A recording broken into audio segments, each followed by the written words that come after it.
मैं जितेंद्र सिंह अपने सहयोगी जितेंद्र राजौरी के साथ इस वक्त हम खड़े हैं कोतवाली पलटन बाज़ार में और हमारे साथ हैं बाल अधिकार संरक्षण आयोग की नवनिर्वाचित सदस्य डॉक्टर बबीता सहोत्रा जी। तो और उनके साथ खड़े हैं जी मैडम, आपका नाम? तृप्ता जाटव। और पूर्व पार्षद पार्षद जी। तो आइए हम जानते हैं डॉक्टर बबीता सहोत्रा से, जो कि बाल अधिकार संरक्षण आयोग की सदस्य हैं, कि ये पूरा मामला क्या है। जी सबसे पहले नंदिनी टाइम्स आपका स्वागत है। और ये क्या मामला है बबीता जी? धन्यवाद।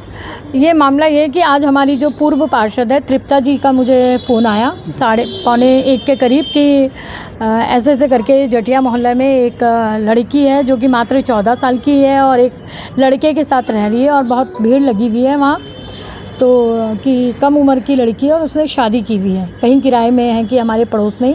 तो मैं तुरंत वहाँ पहुँची तो वहाँ पर उस समय बहुत ज़्यादा भीड़ लगी हुई थी। मैंने वहाँ पर क्षेत्रीय पार्षद हमारे मनोज जाटव जी हैं, वो भी वहाँ पहुँचे हुए थे और वहाँ पर बजरंग दल के लोग भी थे।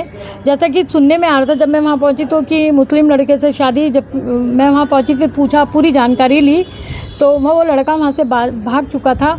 उस लड़की से मेरी बात हुई तो उस लड़की ने बताया कि मेरी माता मुझे मारती पीटती थी, इसलिए मैं घर से भाग गई और मैंने इस लड़के से अभी 8 दिन हुए कि मैंने शादी की है। तो मैंने अपनी अध्यक्षा डॉक्टर गीता खन्ना जी को उसकी जानकारी दी और हम तुरंत ही फिर बाल आयोग की टीम वहाँ पहुँच गई, हमारे अशोक भट्ट जी, और हम फिर उस लड़की को लेके यहाँ कोतवाली आ गए हैं और यहाँ पर एप्लीकेशन दी है और अब उसका मेडिकल वगैरह करवा के हम उसके रहने की कहीं व्यवस्था करेंगे। वो अपने माता पिता के साथ बिल्कुल ही नहीं जाना चाह रही है। वो कह रही है मेरी माता और मेरे पिताजी मुझे कहीं बेच देंगे, मुझे मारते हैं, कि राजस्थान में मुझे बेचने की बात चल रही थी, इसलिए मैं घर से भागी और मैंने इस लड़के के साथ शादी की है।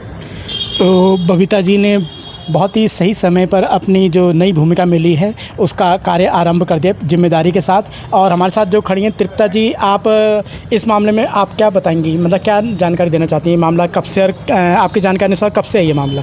सर नमस्कार। मेरी जानकारी में मैं घर से निकली थी 12 साढ़े 12 बजे के लगभग, तो मैंने देखा काफ़ी भीड़ है। मैंने बात करी तो मुझे पता लगा ये लड़की ऐसे आ रखी है और काफ़ी भीड़ थी।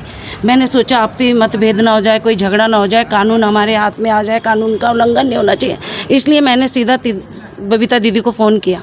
मैंने कहा ऐसी बात है और आप तुरंत आओ। बबीता दीदी ने समय ना लगाते हुए 10 मिनट में हमारे पास पहुँच गई। फिर उसके बाद जो भी हुआ हम लड़की को ले आए, जो भी हुआ कानून के दायरे में होगा। अच्छा, और जो इसी मुद्दे पर हम बात करेंगे उस संबंधित क्षेत्र के पार्षद जी, तो आप इस मामले के बारे में क्या कहना चाहेंगे पार्षद जी? जी नमस्कार जी, मुझे फ़ोन आया था क्षेत्र के लोगों से और मैं जैसे ही आया तो पुलिस वहाँ पर थी और पुलिस के माध्यम से लड़की चौकी ले जा चुकी। वहाँ पर मेरी दीदी डॉक्टर बबीता सहोत्रा भी थी, माननीय पूर्व पार्षद तृप्ता जाटव जी थी।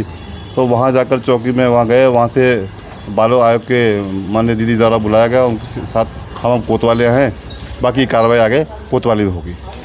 तो ये जो मामला था आपने देखा कि बहुत ही अच्छे तरीके से समय रहते सुलझा लिया गया। इसमें पूर्व पार्षद तृप्ता जी और वर्तमान पार्षद की भूमिका बहुत अहम है और बाल अधिकार संरक्षण आयोग के नवनिर्वाचित सदस्य डॉक्टर बबीता सहोत्रा जी ने सकुशल समय पर पहुंचकर एक बड़ी दुर्घटना को टाल दिया है। अब आगे इसकी जो भी कार्रवाई होगी या जो भी इसमें होगा कानून के दायरे में रह करके होगा, आगे जो भी उससे संबंधित होगा हम आगे की जानकारियाँ देंगे। आप सभी लोगों का बहुत बहुत धन्यवाद।